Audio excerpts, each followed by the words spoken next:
Hi there. I'm here to tell you about my plant-based whole food diet and why I've chosen it. I'm going to go over 4 major categories you should consider when contemplating your own diet and what diet you could potentially uh, have or improve upon. These 4 categories are taste, health, environmental impact, and ethical consequences.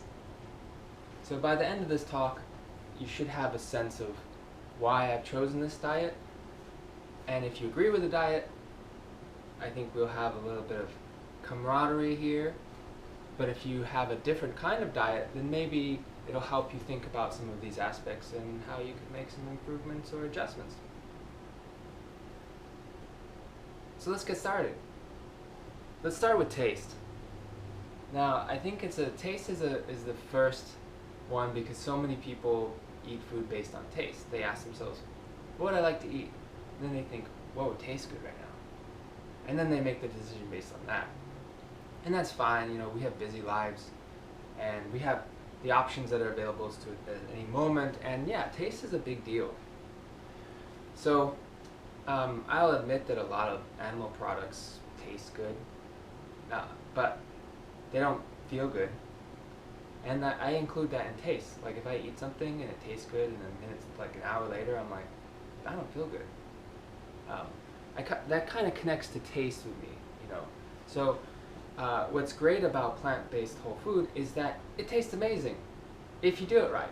If you go to a meat restaurant and you order vegetarian, it sucks. Don't let that represent plant-based in any way.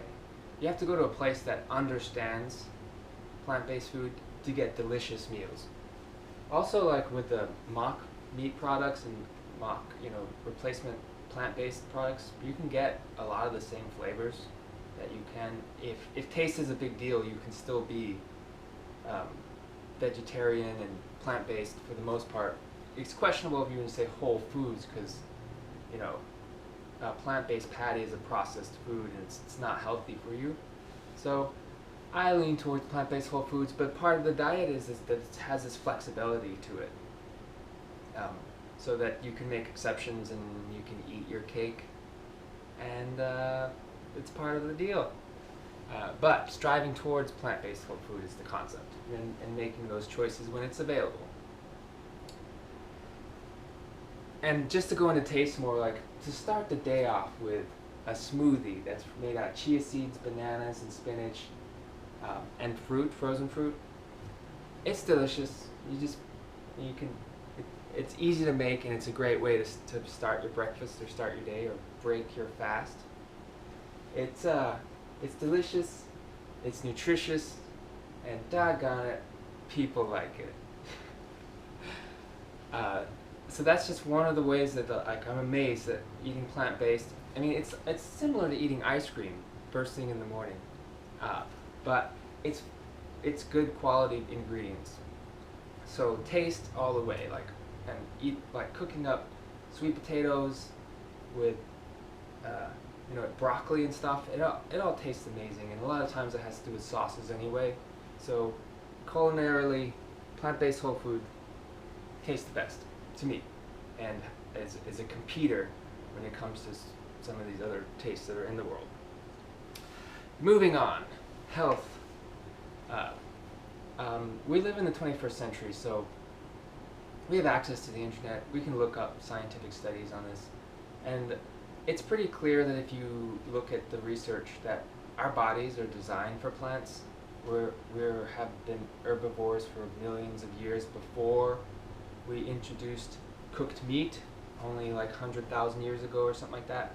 So we have the long intestines, and our gut bacteria is all designed for this high fiber, like plant-based meal. And every single major diet will say eat lots of fruits and vegetables, or at least eat lots of vegetables. Every single one will say that. So for your health, I mean, if you switch to this diet, even if you're replacing some of the animal products with mock animal products, you're going to improve your health a lot. And you may not notice it within a day. It takes a week or two for your body to adapt to your diet, if you change it.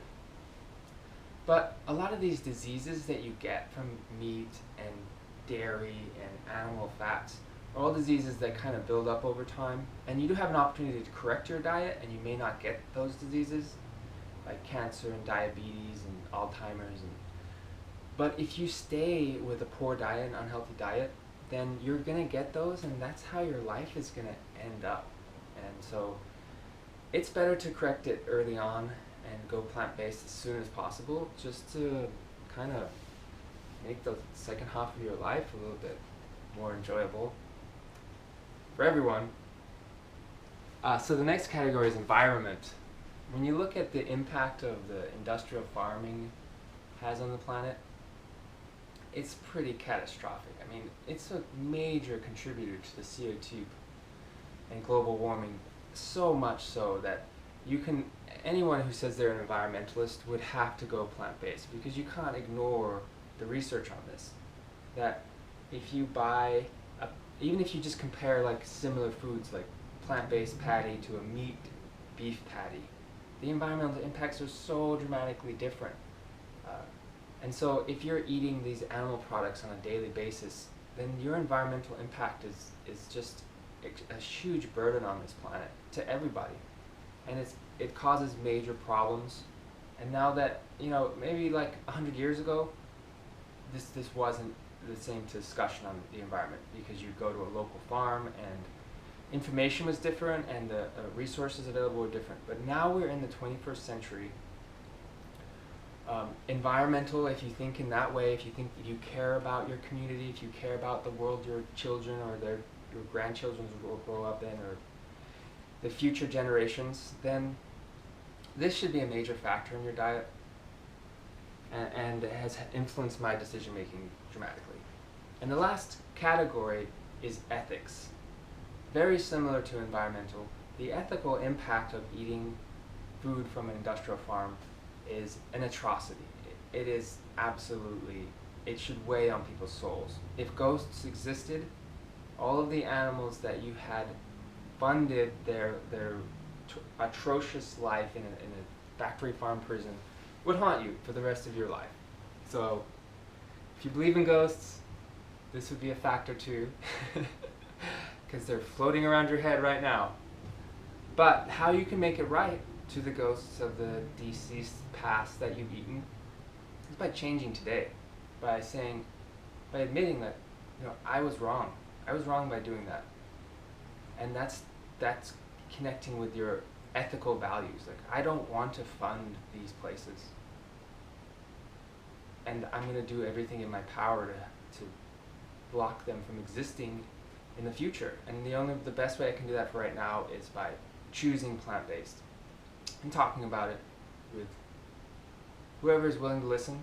Now is the time to be talking about these types of things.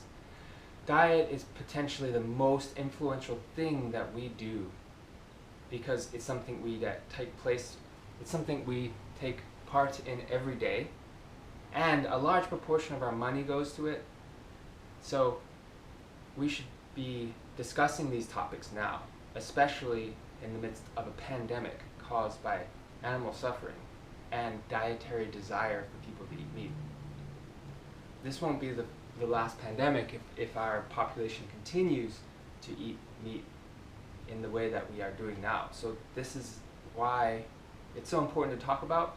And if you have this diet, then I hope we've created a rapport today, and that this makes you feel better about your decision making, because I'm in total agreement.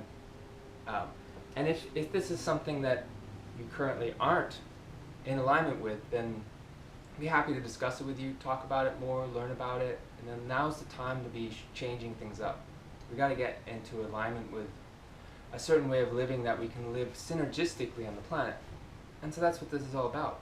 Plant-based whole food, it's the way to go. All 4 major categories it thrives in. So that's the situation.